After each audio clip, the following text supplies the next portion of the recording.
And welcome back to this special edition of The Factor Uncensored. The criminal justice system frequently intersects with those battling mental health issues. Too often, individuals find themselves entangled in legal complications that stem from untreated mental health conditions. Instead of receiving the care they desperately need, they become trapped in a system ill-equipped to provide the necessary support they need. Just us sitting, watching your social media feed and seeing all of these injustices happening, all around the world. So for me, social justice and mental health, they go hand in hand, because I don't think you truly cannot have one without the other, because us just simply watching all of these, foul things happen and wanting to do something about it, it can literally drive you crazy. Radio host Charlemagne the God's words echo a truth that resonates deeply. It's not just about witnessing these events, it's about how they carve into the corridors of our minds.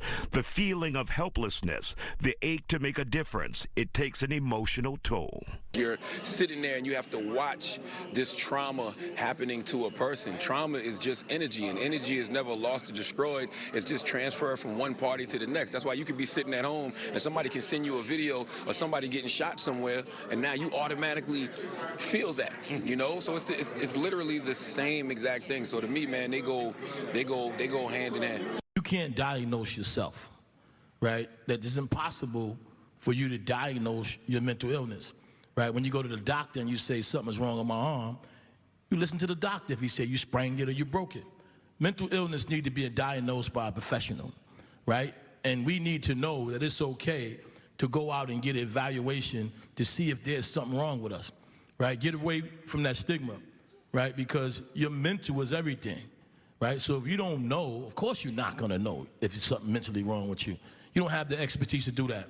So I would like to say feel comfortable in knowing like you go to the doctor for your physical body. You need to go to the doctor for your mental body just to see if you're okay. Mental health, mental illness, suicidation, all of that is really, everyone has a connection to it. So every 11 minutes, one person dies by suicide. We know that 1 in 5 young people, 13 to 18, are currently or will at some point experience serious emotional distress. And 1 in 25 adults live with a serious mental illness. So my organization, Vibrant Emotional Health, we're based in New York City, and we offer direct community service programs across the lifespan to help not only young people, but their families, older adults.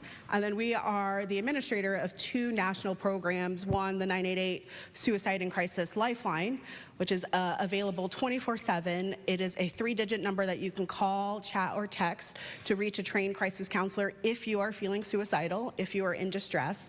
And then we also operate the Disaster Distress Helpline.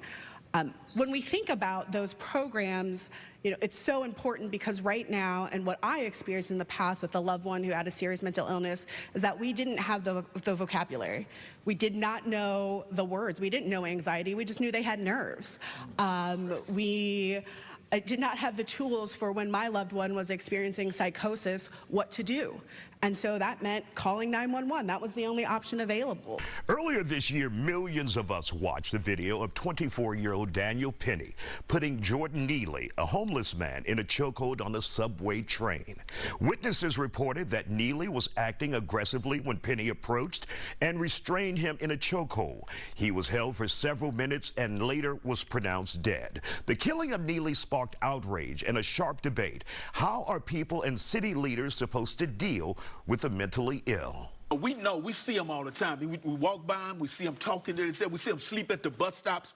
We see this here, but we can't expect other people to have mercy for our community on our young men when we walk by them and don't show them no mercy. We have to engage. We have to build a team up. We have to engage with people on the street in our community to engage with that population. Other than that, people are fearful. They can't even go to the store. You can't go to the gas station because that group of people are lingering around. So people have a right to feel like they want to be safe when they're paying their taxes. But people ought to invest in people, and brothers like me, that's knowing how to speak the language, work with the brothers, get them in a safe place. Until we get brothers like that in a safe place, we're going to continuously commit things that we may harm, we may have to choke, we may have to kill them, because we're fearful.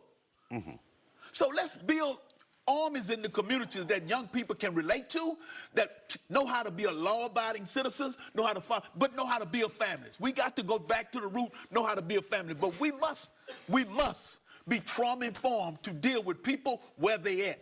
Still to come on this special edition of The Factor Uncensored. It sounds like something that, quote, liberals would say, but dadgummit, fix the school system. They are all interrelated. Poor schools are in poor neighborhoods that have poor possibilities for the future, where kids are sent to detention, which becomes a feeder system into jail, which becomes a warehouse for prison. Why one well-known academic and author says the quality of schools are a big part of the reason there's disparities in the judicial system. Plus, how to sustain the fight for social justice after the summit, especially when people start to feel weary.